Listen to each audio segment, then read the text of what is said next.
In this video, I'm going to walk you through some of the basics of the programming project and do a little tiny bit of the code for you that you'll need to do for the project.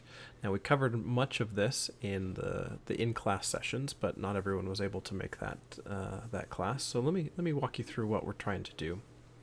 I'm going to start here actually. I've already got my project opened. I've already got my web browser opened. In this case, I'm using Firefox. Let me zoom in a little bit so it's easier to see for some people. And what I'm going to do is I'm going to start with the calculate tip function. So there's a little bit of code in here. You should definitely read through all of the instructions in the comments so you know what you're trying to do. But ultimately, here's what we're trying to do for this tip calculator. If you look on the right hand side here, we have the text box that corresponds to the amount in the bill. We have the percentage, which corresponds to the amount that is to be tipped as a percent. And what we need to do is we need to get the values out of here. We need to use those values in order to calculate the tip. We need to display it to the page. Then we need to add up the bill and the tip to get the total amount that goes on the on the card or on the that we're paying, and then display those to the page. So I'm going to write in some comments that kind of give us what in programming we sometimes called pseudocode. It's not really code, but it's code to help us kind of arrange our thoughts and think logically about what we're trying to do. So the first thing we want to do is we're going to extract from the text box and the slider. So one thing we have to do for these, for this text box and the slider, and the process will be very much the same as we get down to the monthly payment calculator, where we're going to extract from two different text boxes and one slider. What we want to do is we want to get the value out of here, turn it into a number, because these are actually text right now, and then assign it to a variable. So let's create a variable. Again, we use our var keyword that says, hey, we're declaring a variable, we're giving it a name, and this is what our new variable is going to be.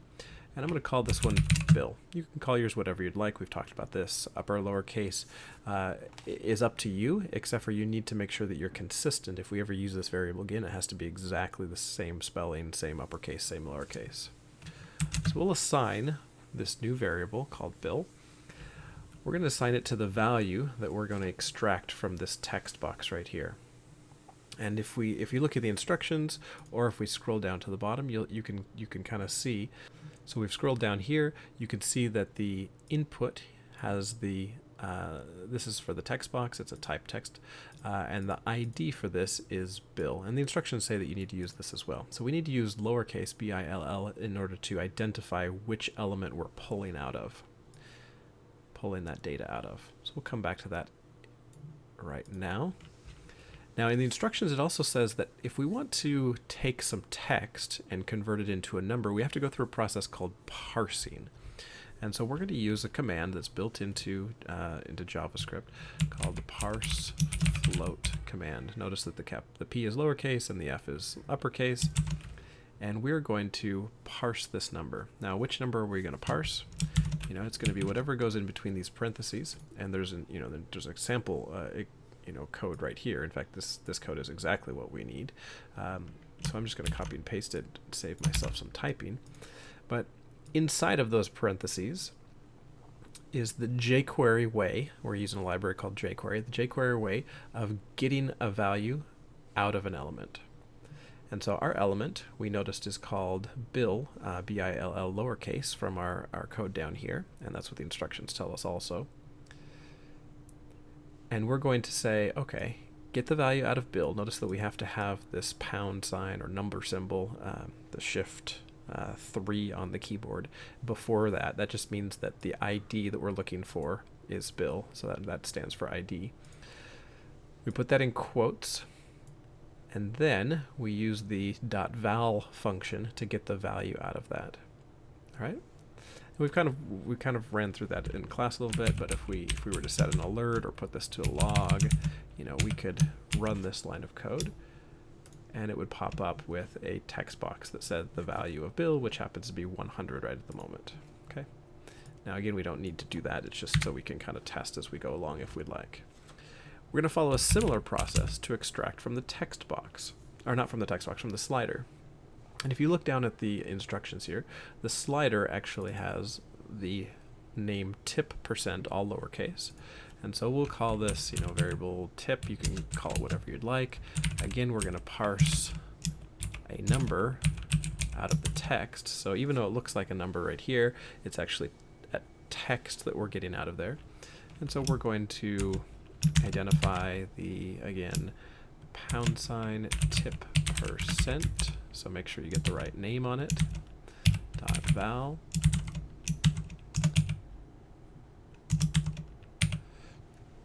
And that will get us our tip. Oops. And if we wanted to see if we got the value in correctly, we could do something like set an alert and save and then refresh the page, and then there's the value out of tip. Everything's looking pretty good.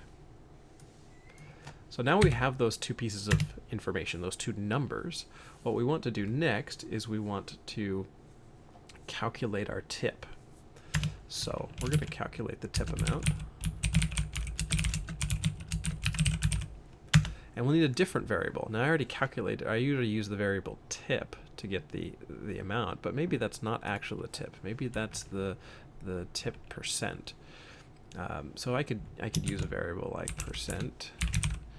I've actually used that variable in the code that I provided you already, and that's okay. So I'm going to use tip % here, and down here use variable tip, because this is going to be actual tip, or maybe I'll call it tip amount, just to be clear here. All right, so how do we calculate the tip amount? Well, if you've done this before, you take your bill, you multiply it by the tip %, and that gives you the 15% of your bill, or 20%, or whatever it happens to be. So we're simply going to take the bill. So if you've done this before, you'll know that to calculate your bill, or your tip, you use the amount of your bill, you multiply it by the % of your tip, and that resultant value is the amount that you're supposed to tip. It can be 15%, 20%, whatever is the appropriate tip in your country and culture.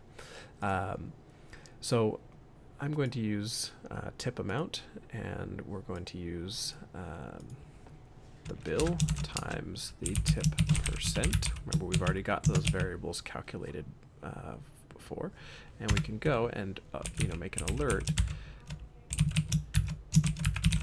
and it should work, but we might notice that we have a problem with our value. So if we save that, go and refresh it, it will come up with the value of 1500. That's not what I want. So what you'll need to realize, though, is that the tip % is 15, but that's not actually a percentage. So we realize now that we've skipped a step, that we need to, before we calculate the tip amount, we need to convert the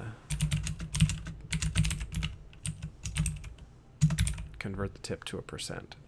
And so there's many ways we could do this, but an easy way to do that is just say, okay, well, why don't we take the tip %, and we will assign it to whatever tip % used to be, divided by 100. And now that should give us our actual tip % and calculate tip amount correctly. If we save and refresh this, now we get 15. That's exactly what we want.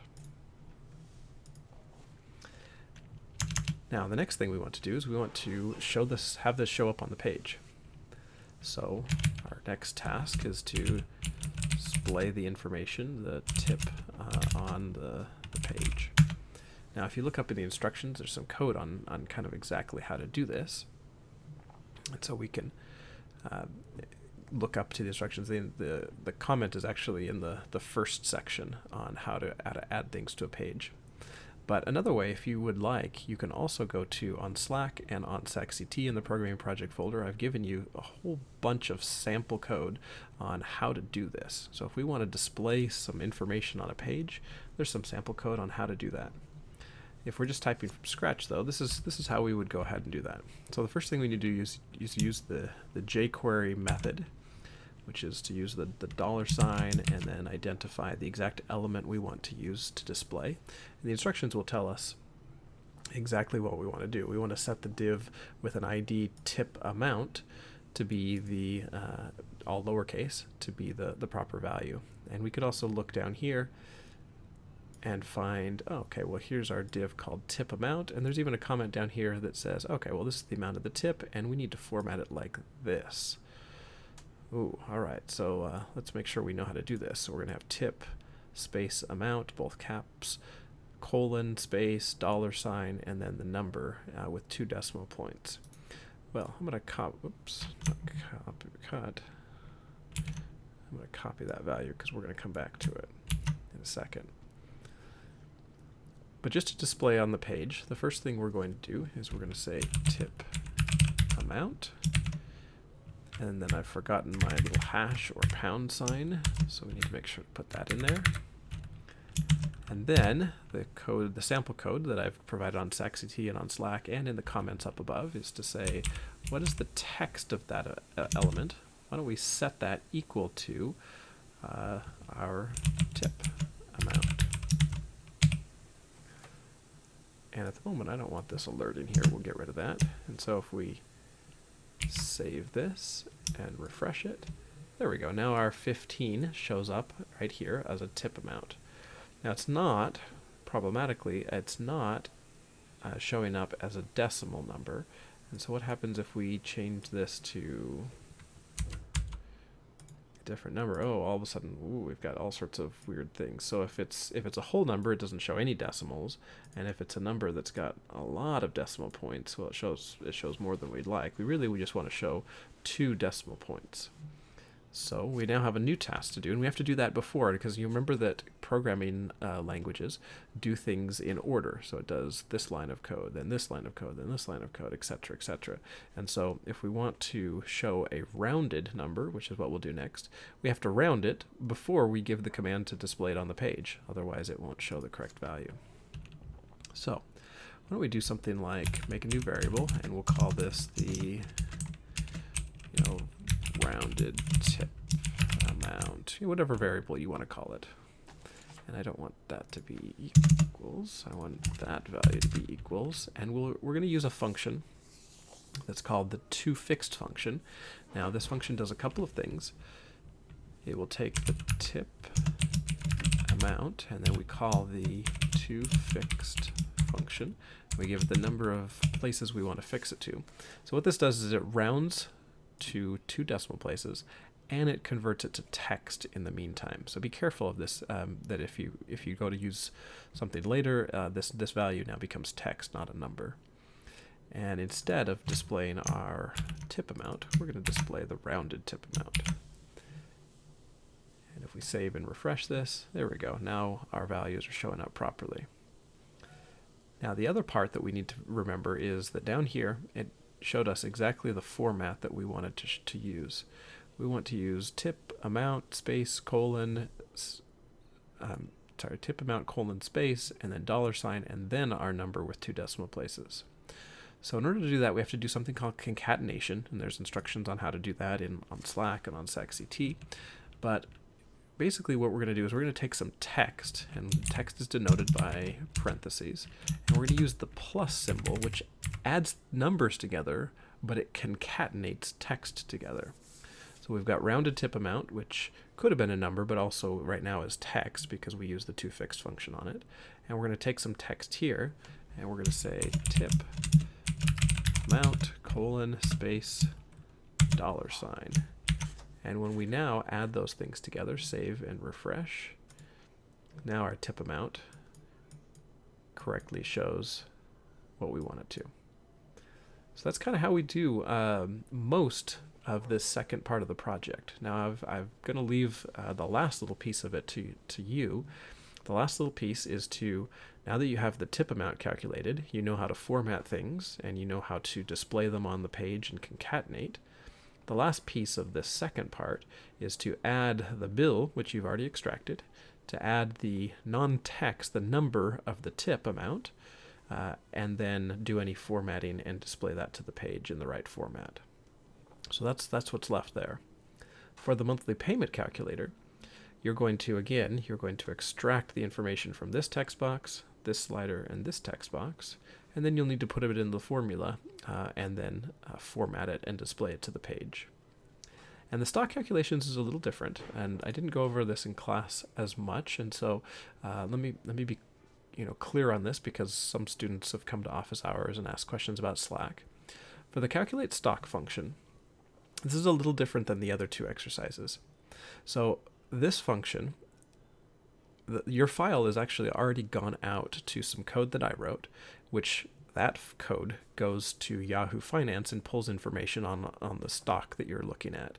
And so here's your stock ticker on line 35 or so, where you're going to need to change to the ticker that you were sent.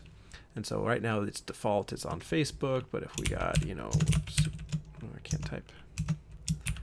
If we had Google, or if we had, a different product name, we could, we would change our ticker right here. And it uses this value in order to go out to the website and get the information from Yahoo.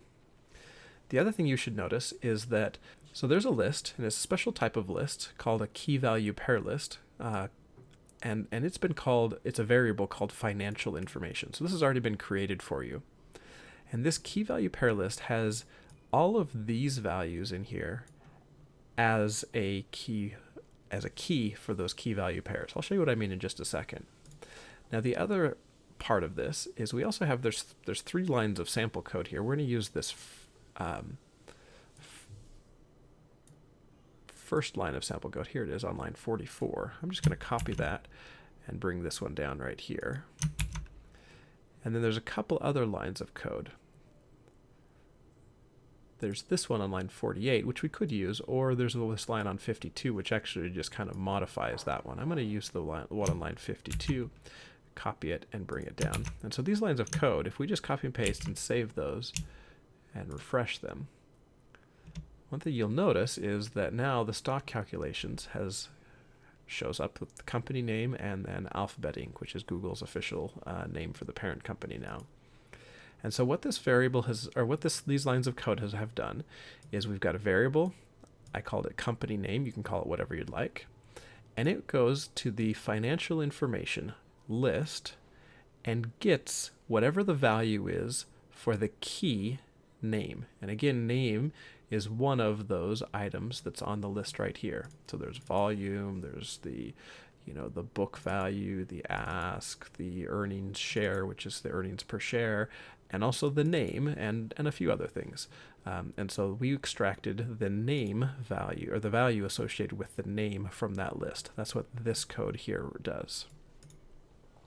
And then, just like we did before, is we went to a particular div, and the instructions tell you which div to do, but you can also look down here and find, here we go. So for the stock calculation section, we have the name div, and then here's what it's gonna look like. It's gonna display the name of the company. We have an EPS, all lowercase div, and that's gonna display the earnings per share, and it's gonna be in that format. We have the price over book, also all lowercase, and that will be shown in this format. We'll have to calculate that value. We have shares outstanding, and again, that's going to be calculated, and it's going to be in this format. And so we have these 4 divs that we need to populate, and we've already done the first one. We've already populated name, and it's actually already in the format exactly like we need it to be.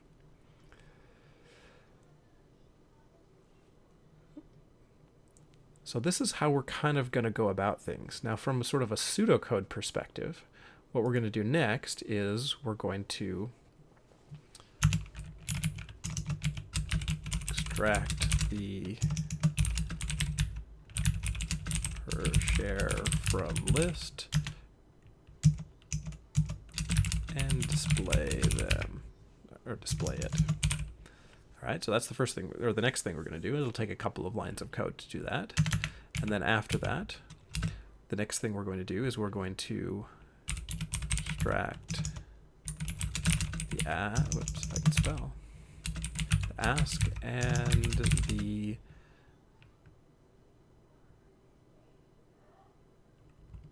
book value. Now we're going to need to parse those ones into numbers. because they might not be numbers. They might be numbers. We'll see in just a second. So we'll extract those, and then after that, we're going to calculate the ratio, a particular ratio, and there's instructions on how to do that. But we're going to calculate a specific ratio that's actually the price over the book value. Okay, so simply price divided by the book value. That's an important ratio.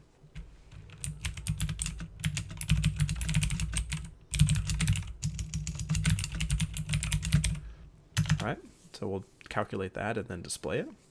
And then the last little part is to calculate approximately how many shares are outstanding. Now this is a rough calculation for those of you who are in finance.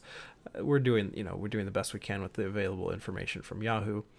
So basically our market cap or market capitalization is essentially how much a company is worth. And it has to do with how many shares there are times the value of those shares. Now we're going to kind of work backwards because we can get from our list, we can get the market capitalization. It's one of the keys that's available. It's called market capitalization, like so. And we're going to use the ask price as a surrogate. We've already extracted that one because we need that for the price over book value.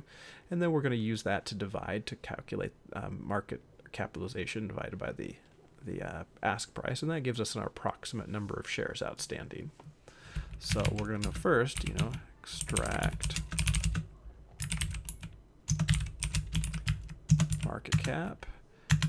And market cap we have to be very careful on because the way Yahoo formats it, you're going to need to parse it, but realize that it's actually in billions, and so you might need to multiply it by billions. So we're going to need to,